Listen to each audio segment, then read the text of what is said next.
For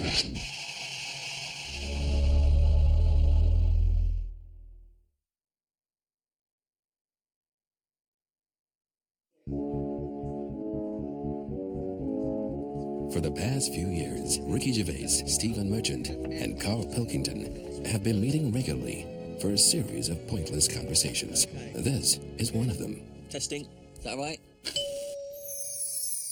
Hello and welcome to the Ricky Gervais Show with me, Ricky Gervais, Stephen Merchant. Hello. And the little round-headed buffoon that is Carl Pilkington. All right.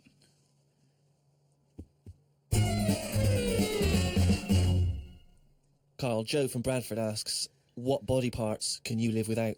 He wants to know. He's obviously having sleepless nights thinking about this.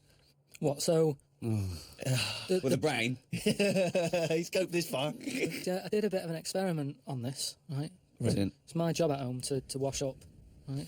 Suzanne does... She gives you all the really big responsible ones. Yeah. She sort of like pays the bills and wires the house. And you go, what can I do? And you go, well, you can go and play with the worms in the garden. Yeah. So anyway, so it's my job to wash up and that, right? And I thought to sort of make it interesting and stuff, I thought, I wonder if I can do it, right? If I didn't have any thumbs. And so what did you do? So I just sort of... You sliced off your thumbs? I just sort of held them in. And it's amazing how, like, it took me ages. Just having that one thing gone. Well, it's part of our evolution, the opposable thumb. Basically, that's when we soared. These are milestones in human evolution. The opposable thumb, the forward-facing eyes, the upright. These are massive things in taking us out of the animal kingdom. And one day, Carl, you'll walk upright. But what do you mean about eyes facing forward? You mean before we got here, there was people whose eyes were looking in their head? So when you were doing this experiment, washing up, you say that you found it difficult, it took you ages. So you didn't just give up once you realised how essential thumbs were. No, you actually washed up everything. I just think of Suzanne walking in and Carl's there, just covered in water and fairy liquid suds, standing on a pile of broken crockery. Yeah, plunging his face into the sink every 30 seconds and just swishing his head around. But we talked about the washing up thing before, I don't know, and I sort of look out of a window, so the sink's in front of the window. Yeah. And that's why I quite like washing up, because I can just look out onto the street, see people going past. There's like a local homeless fella called Franco. You know, I look out, he's all right and everything. Sure. But I was looking across the way, right, and there's some Chinese people who live in a flat, right, really small flat, and they're up till all hours. I don't know what they're doing. But they decide to back up at about 3:30 in the morning, and that. They're always really noisy and that. But above them, there was some woman, right, who... the sort of bedroom is on par to our kitchen, right? Yeah. So I'm sort of washing up. Yeah. And I sort of look across and see this woman with, like, you know, no pants on and that, no bra and that. Naked. Yeah, just... That's the word you're looking for. Yeah, she's just wandering about, you know, on that. So I was like, oh, what's going on here? So I carried on washing up and that, right? And kept looking, and then I was looking and she looked at me, right? So we made eye contact. Sure. So I was like, oh, God, right? So what I thought the best thing to do was sort of drop me pants a little bit. just a little bit, just like, you know, I had boxer shorts on and that. I thought if I just show a little bit of sort of arse cheek, then it's kind of like, right, we quits. Right? I don't understand the thinking. So Suzanne's watching the telly, right? I think she was watching Sex and the City or something. Yeah. She sort of turns around to see how I'm getting on with the washing up, right? She sees me with, like, my pants sort of down a little bit with my arse out. She said, what are you doing? I said, don't look now. I said, but there's a woman over the road, right, with no pants on and that. She caught me looking. I'm just giving her a bit back. I love the fact that he explains the rules and Suzanne's going to go, okay. That makes sense. But I don't... So hang on. So you showed a bit of your arse. You turned, presumably, to show the arse. Or waggled the arse at the woman. I had to lift it up a little bit on the draining board. What? Hang on, though. What did she do? Did you register her reaction? When she saw a bit of your arse, what happened? When she saw my arse? Yeah. Well, then I wasn't looking because I thought, in a way, I don't want it to look like, well, I've seen a bit of your stuff, here's a bit of mine. I just thought, at the end of the day, I caught a glance of you. It's only fair. You've had a bit back. You know, I'm not making a big deal out of it. I genuinely think James Stewart missed a trick here in Rear Window. Yeah. This would have been, you know, a much better film had James Stewart just popped his pants down. It would have given a whole new meaning to the title Rear Window. Yeah, exactly. It's tricky, though. I seem to be surrounded by people like that. Remember that film, that Sliver or something? Okay, right. When they've got video cameras. Yeah. I'm just looking onto everybody's world and just seeing what people are getting up to. There's nothing wrong with that. Brilliant. That's why I like washing up.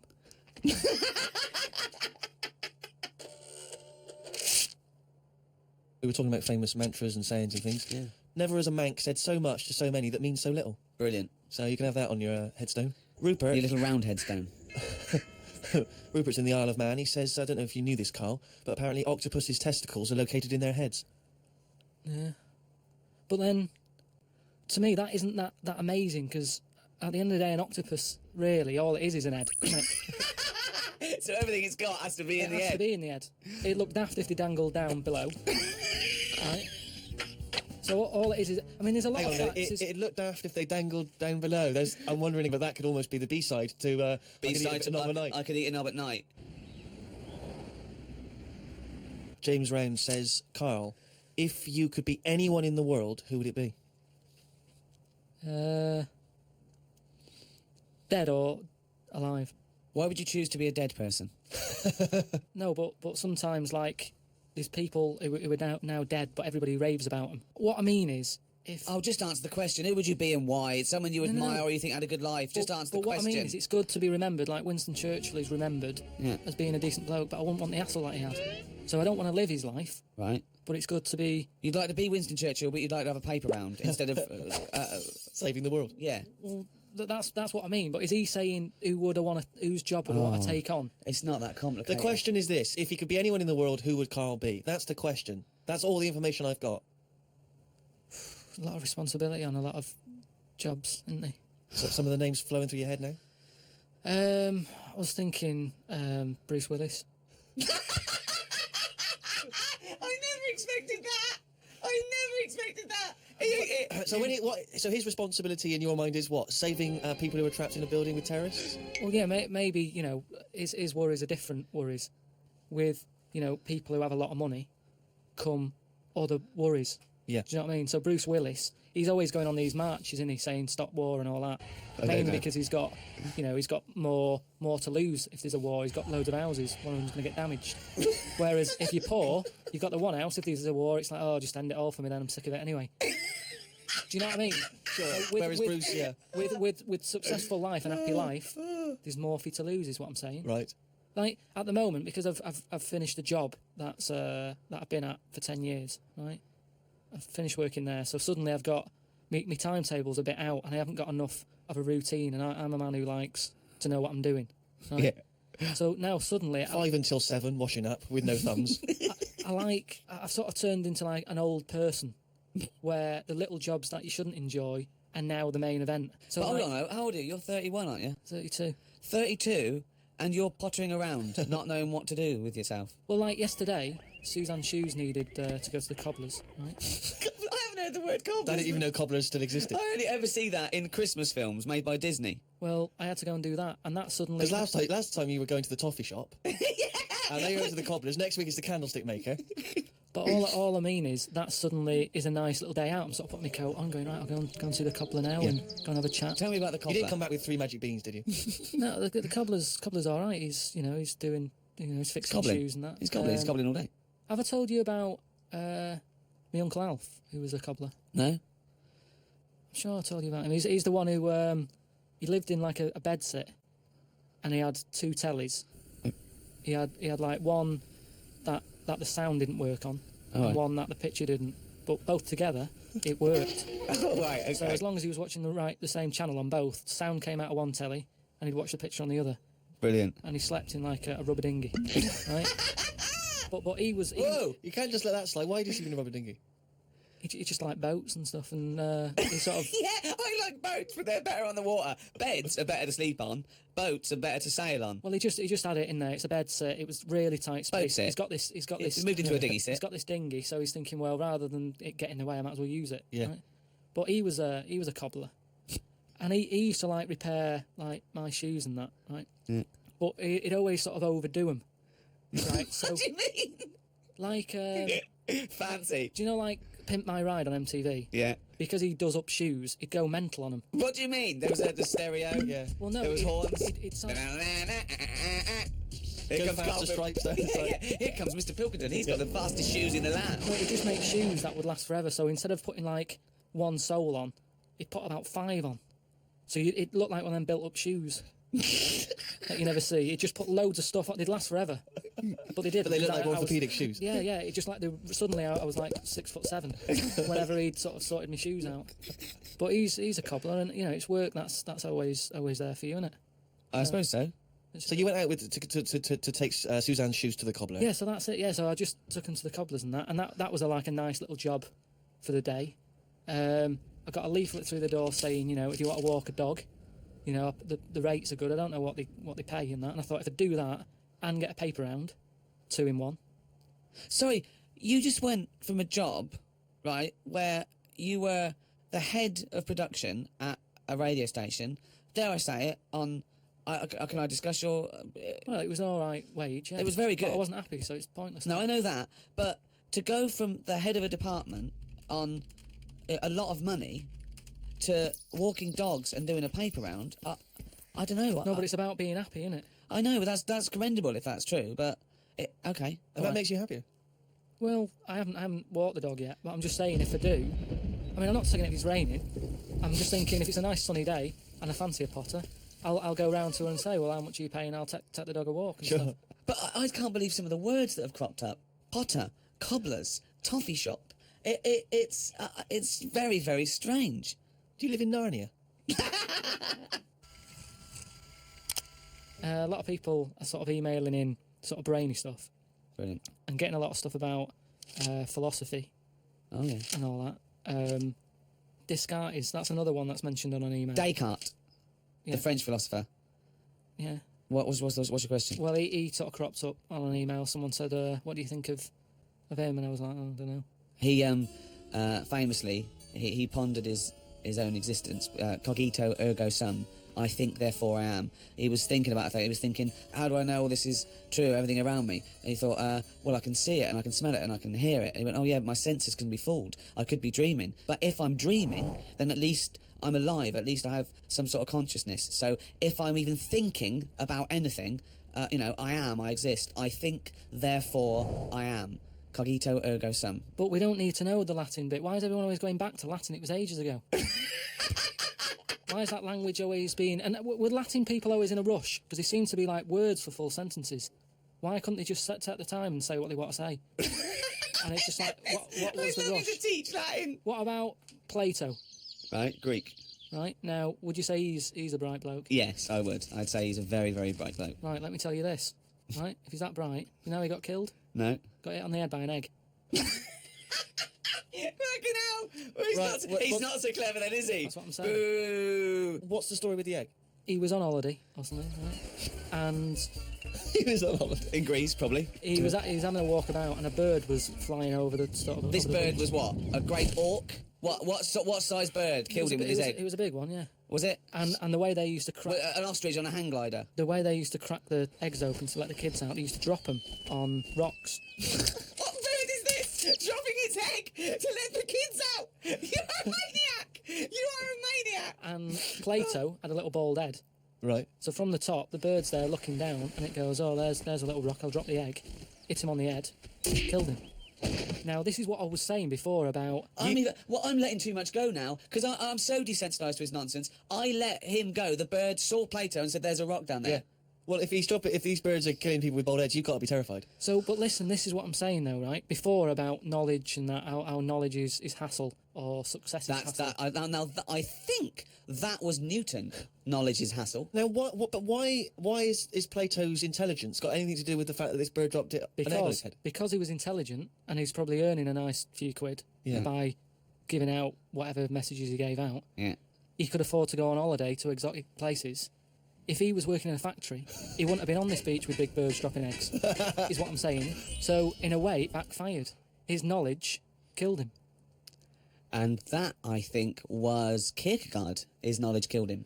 He shouldn't have been on the beach. He was only there having a break or whatever from doing what he does. It wouldn't have happened if he wasn't on holiday.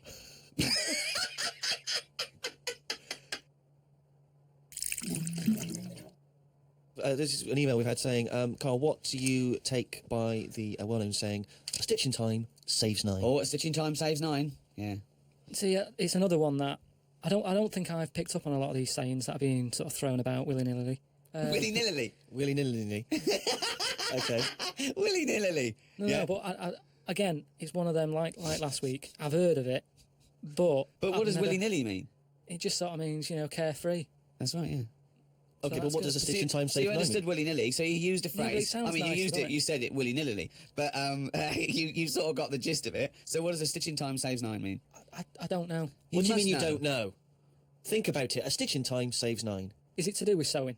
Well, yeah, sort of. So It's not that clear. So if you got a jacket, Yeah. and the seam starts coming undone, there's a little bit of seam. I'll leave it. It's getting worse and worse. Soon your sleeve falls off. So just need one stitch there. That'll do it. If you do it now, later you'll need 9 stitches, and that, of course, is an analogy to other things. But it depends if you're busy at that point, because if you've got something else that needs doing, that means that isn't being done because you're messing about sorting out a hole in your coat. Is what I mean. Yeah. You can't always do stuff straight away. So maybe, I don't know if there's a sort of a middle ground where you don't have to do it straight away, but stitching A stitch sometimes time, today. say in 15 or whatever, meaning you don't have to do it straight away, but just do it before it gets really bad. Brilliant. Do you think yours is less poetic than a stitch in time saves 9? So yours is, this is what you want it to be a quote, right? Well, you could do it now, but if you're doing something else, then, don't do it immediately, but do it soon so it doesn't get really bad. Carl Pilkington. No, but it's the same. That's the same way I treat most things in life. It's like I never go to the doctors unless it's really That is sensible. bad. That is very good advice. No. That's brilliant advice Well, for it is, anyone though. listening. Never go to the doctors. Unless it's really bad. But that's why a lot of people, die because they don't want to bother the doctor, or they're mildly embarrassed, or they don't know symptoms, bad symptoms. Go to the doctor if you're not sure about something. Like you were terrified to go and have your prostate. Still not doing it. Why not? I wish I wouldn't talk about it because now Suzanne will listen to this and she'll go, "Oh yeah, you haven't been," and start dragging it up again. But why are you worried about a little a qualified I doctor? don't know what they're doing up there. What they What just year pop are we in? They what are you talking about? They pop their finger up. That's what I mean, though. Why? Why are they still using the index finger? What, would you prefer the forefinger or the thumb, would No. you? No, what I mean is we've got. Or a thumb on a stick, some kind of thumb on a stick. Yeah, would you prefer it to A be mechanical thumb, a robot thumb. Why isn't it just a little camera? Well, they put the camera up if they initially discover something. But just put the camera up straight away. if I'm No, paying they for don't the need visit. to. They pop the finger up, feel that the prostate isn't swollen, wiggle it around a little bit up your back passage. What are you worried about? I don't think they need to do Are that. you in this embarrassed? day Are and you age. embarrassed about being in a room with your trousers around your ankles and a little fella's popping A his... little bit, yeah. Why? And the other thing is, it's not just that, is it? So you go in there, they check your heart out and that, which to me is the most important thing, because that's what keeps you going, isn't it? Yeah. Right? You've got to go there. You Yeah. sat on the bus, stressing out, thinking, in less than half an hour I'm going to have a finger up the arse, right? What is the problem? And they go though? in, they check your heart, they probably check your testicles and that. What's up with that? They take testicles, yeah? Yeah, That's... but it's all building, and you've sat there going, soon that'll be happening. Yeah. And that's what puts me off. So if they just came round when you were asleep, Suzanne just let them in and goes, he's over there, right? And they crept up and went, bang. You go, what are you prefer doing? I just don't understand why they don't teach you how to do it yourself. How can they? Wow. How can they teach? Imagine you squatting in a corner with one hand on your bollocks and the other finger up the arse going, it seems to be all right. Carl, you don't understand the phrase "a stitch in time saves 9." I don't think you should be doing any kind of invasive medical research in your own human body. But then Who knows what trouble you're going to cause? No, but then at You would least get stuck. Yeah. You would get stuck. Susanna come out, your fist will be up your own arse.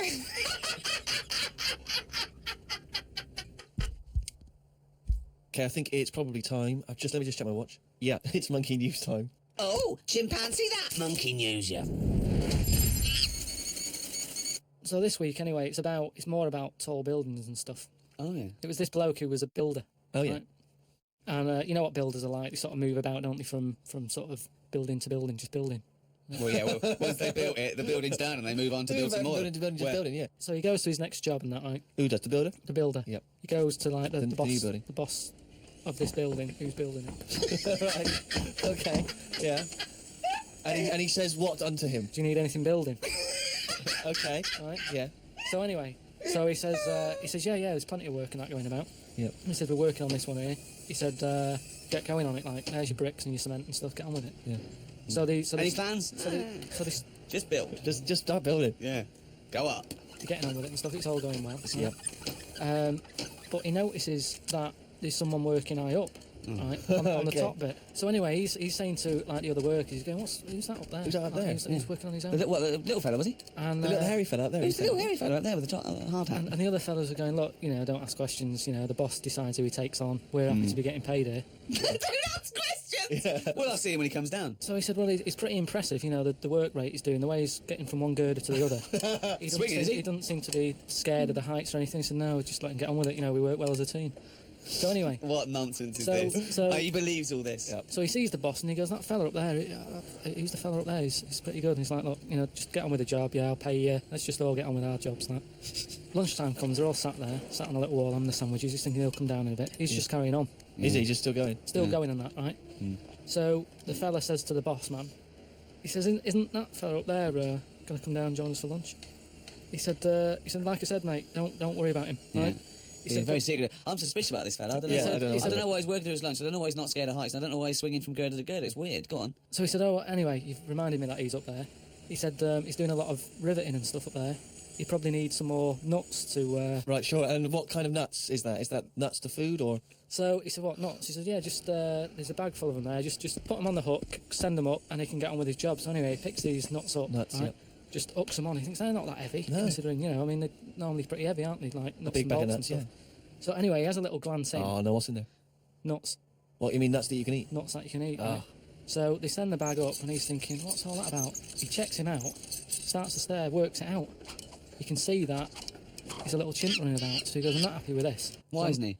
Because he's working for an organisation that's, you know, there's unions for this sort of stuff. Isn't Yeah, he's not going, that's amazing. They've got a chimp riveting this building together. Yeah. That's not scary. He's wondering if they're breaking union rules. So he You goes, don't have to talk So he goes and has a word with he the goes boss. to the boss and he goes, look, I've worked out what you're playing at here. Yeah. He said, oh, them Is out the there. boss sitting in a tyre? So he goes, look, you know, we just all try to earn a living here. He said, don't get involved in it. I'm happy to pay you, but I'm paying him. Don't interfere. He's paying him. And he's saying, look, I'm just not happy with this. It's not allowed. So the boss was saying, well, We to be pay honest, peanuts, we get monkeys. mate, he said, to be honest, mate, you know, he's a great worker. He's known for doing what he does. He's a good grafter. If one of you's going to go, right, I'm afraid I'll have to let you go because he's Blimey. been here longer than that. He was made redundant. None of because that the monkey- happened. He was laid off. None of that happened. He's laid off and that. And that's No. where that saying about, you know, like there's a lot of tower blocks and that in America. It's like the chimp off the old block is where... So that's monkey news.